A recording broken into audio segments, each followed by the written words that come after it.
రీసెంట్‌గా Trump Apple company వాళ్ళతో ఒక మాట అయితే అన్నాడనమాట. ఏంటంటే, ఇండియాలో మ్యానుఫ్యాక్చరింగ్ యూనిట్స్ కానీ, ఫ్యాక్టరీస్ కానీ పెట్టకండి. అవి మన యూఎస్ఏ కంట్రీలోనే పెట్టండి అని చెప్పి ట్రంప్ అయితే మాట్లాడారు కదా. దీనిపైన అయితే సోషల్ మీడియాలో చాలా వరకు నెగిటివ్గా రెస్పాండ్ అయితే అయ్యారు. చాలామంది మన ఇండియన్స్ అయితే మాత్రం ట్రంప్ని బాగా ట్రోల్ అయితే చేశారనమాట.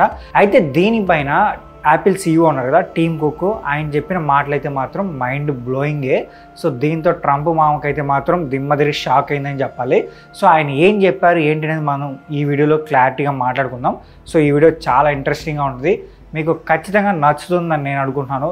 మీరు ఎలానో మా వీడియో చూస్తున్నారు కదా, ఒక సబ్స్క్రైబ్ అలాగే ఒక లైక్ చేసి మీకు కానీ ఈ వీడియో బాగుంది అని అనిపిస్తే మాత్రం షేర్ చేయండి.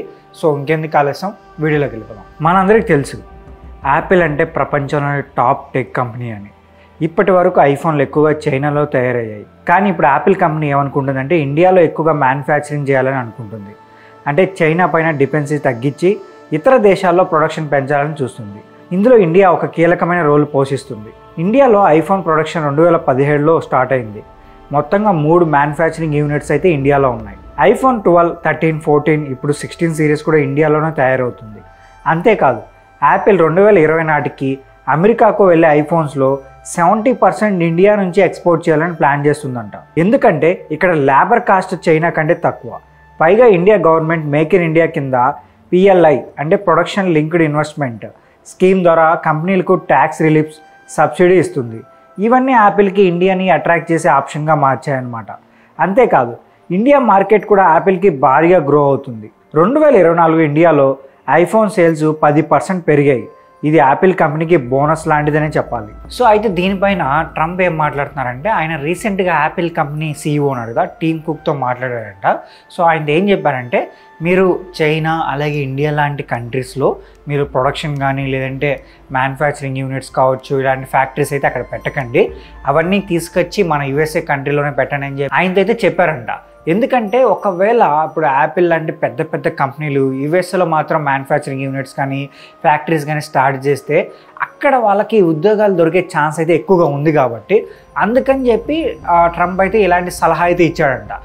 దీనివల్ల ప్రజెంట్ ఉన్న ట్రంప్ ప్రభుత్వం ఆయనకి మంచి పేరు వచ్చే ఛాన్స్ కూడా గట్టిగా ఉంది కాబట్టి ఇలాంటి సలహాలు అయితే ఇస్తూ ఉంటాడు.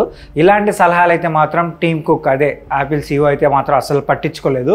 యాపిల్ సీఈఓ ఏం చెప్తున్నాడంటే, ఇప్పుడు సపోజ్ వాళ్ళు ఇండియాలో తయారు చేశారంటే మాత్రం వాళ్ళకి కొంచెం లాభం ఎక్కువనే చెప్పాలి. ఎందుకంటే ఇక్కడ లేబర్ కాస్ట్ తక్కువ, ప్లస్ ఏంటంటే ఇప్పుడు యుఎస్తో పోల్చుకున్నామంటే యుఎస్లో లేబర్ కాస్ట్ ఎక్కువ. ఇక్కడికి అక్కడికి వాళ్ళు డిఫరెన్సెస్ చేసి చూసుకుంటే 30 నుంచి 40% రెవెన్యూ అనేది డిఫరెన్స్ అనేది కనిపిస్తుంది అనమాట. అంత తేడా అయితే ఉంటుంది. అందుకని చెప్పి చాలా వరకు మన ఇండియాలోనే పెట్టాలని చెప్పి ఈ టీమ్ కుక్ యాపిల్ సీఈఓ కూడా అనుకుంటున్నారంట. దీనిపైన మన వాళ్ళతో కూడా మాట్లాడారంట. మన వాళ్ళు కూడా ఏంటంటే వెంటనే ట్రంప్ ఈ స్టేట్మెంట్ అయితే ఎప్పుడు చేశారో మన వాళ్ళు కూడా వెంటనే వాళ్ళతో అప్రోచ్ అయ్యారు. అప్పుడు టీమ్ కుక్ ఏమన్నాడంటే, లేదు ఆల్రెడీ మనం అనుకున్న ప్లాన్ ప్రకారమే ఇండియాలోనే స్టార్ట్ చేస్తాను. ఆల్రెడీ మనం అనుకున్నాం కాబట్టి ప్లాన్ దాని ప్రకారమే వెళ్దామని చెప్పి టీమ్ కుక్ అయితే చెప్పాడంట. నాకు తెలిసి టీమ్ కుక్ అయితే మాత్రం ట్రంప్ ఇచ్చిన సలహా అయితే మాత్రం అస్సలు పట్టించుకోలేదు. ఇండియానే ఫస్ట్ అని చెప్తున్నారు. ఇండియా కూడా ఇలాంటి ఫ్యాక్టరీస్ కానీ పెద్ద పెద్ద కంపెనీస్ పెట్టే ఫ్యాక్టరీస్కి అయితే ఇండియా కూడా బాగా సపోర్ట్ చేస్తుంది అనమాట. ఇప్పుడు చైనా నుంచి కూడా వాళ్ళు బయటకు వచ్చేసారు. ఎందుకంటే ఇప్పుడు యుఎస్ఏ గవర్నమెంట్ ఏంటంటే ఆల్రెడీ చైనా పైన టారిఫ్స్ ఎక్కువగా వేసేసింది అనమాట. ప్రజెంట్ అయితే వాళ్ళు ఒక ఒప్పందానికి వచ్చి టారిఫ్స్ అయితే తగ్గించుకున్నారు. బట్ ఇండియాతో పోల్చుకుంటే మాత్రం చైనాకి కొంచెం ఎక్కువనే చెప్పాలి. అందుకనే చైనా నుంచి కూడా చాలా వరకు కంపెనీస్ కూడా ఇండియాకి షిఫ్ట్ అయ్యే ఛాన్స్ అయితే ఎక్కువ ఉందన్నమాట. ఇప్పుడు యాపిల్ కంపెనీ లాంటి పెద్ద కంపెనీలు మన ఇండియాలో ఫ్యాక్టరీస్ కానీ స్టార్ట్ చేస్తే ఆల్రెడీ స్టార్ట్ చేస్తున్నారు, 3 ఉన్నాయన్నమాట. మరొక 1, 2 స్టార్ట్ చేశారనమాట. ఏమవుతుందంటే ఇప్పుడు ఆల్రెడీ 3 ఫ్యాక్టరీస్ ఉన్నాయి కదా. ఇందులో ఏంటంటే డైరెక్ట్గా 2 లక్షల మంది అయితే మన ఇండియన్సే వర్క్ చేస్తున్నారు అనమాట. అలాగే ఇండైరెక్ట్గా మరొక 3 లక్షల మంది వర్క్ చేస్తున్నారని కూడా తెలుస్తుంది. ఇప్పుడు మరొక ఫ్యాక్టరీ కానీ లేదంటే మరో 2 ఫ్యాక్టరీలు వస్తే కానీ డైరెక్ట్గానే మరో 1,00,000 లేదంటే 2 లక్షల మందికి అయితే ఉద్యోగం దొరికే ఛాన్స్ అయితే ఉంది. దీనివల్ల మన ఇండియాకి బాగా లాభం అని చెప్పాలి. అంటే ఈ జాబ్స్ పరంగా కొంచెం బాగా హెల్ప్ అవుతుందని చెప్పాలి. అలానే 2024లో మన ఇండియా నుంచి 10 బిలియన్ విలువైన ఐఫోన్స్ని అయితే యుఎస్ఏకి అయితే ఎక్స్పోర్ట్ చేశారనమాట. 2024లో దీన్ని కాస్త 20 బిలియన్స్కి మార్చాలనుకుంటున్నారనమాట. సో దీన్ని బట్టి వాళ్ళు గట్టిగానే ప్లాన్ చేస్తున్నారు. సో ఐ థింక్ మరొక ఫ్యాక్టరీ లేదా 2 ఫ్యాక్టరీస్ అయితే తీసుకొచ్చే ఛాన్స్ అయితే ఉందన్నమాట.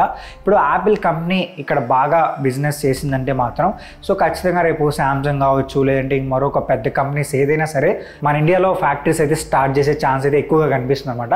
సో వెయిట్ చేసి చూద్దాం. సో దీనిపైన మీరేమనుకుంటున్నారో, అలాగే ట్రంప్ చెప్పిన మాటలపైన మీరేమనుకుంటున్నారో కూడా కింద కామెంట్ చేయండి.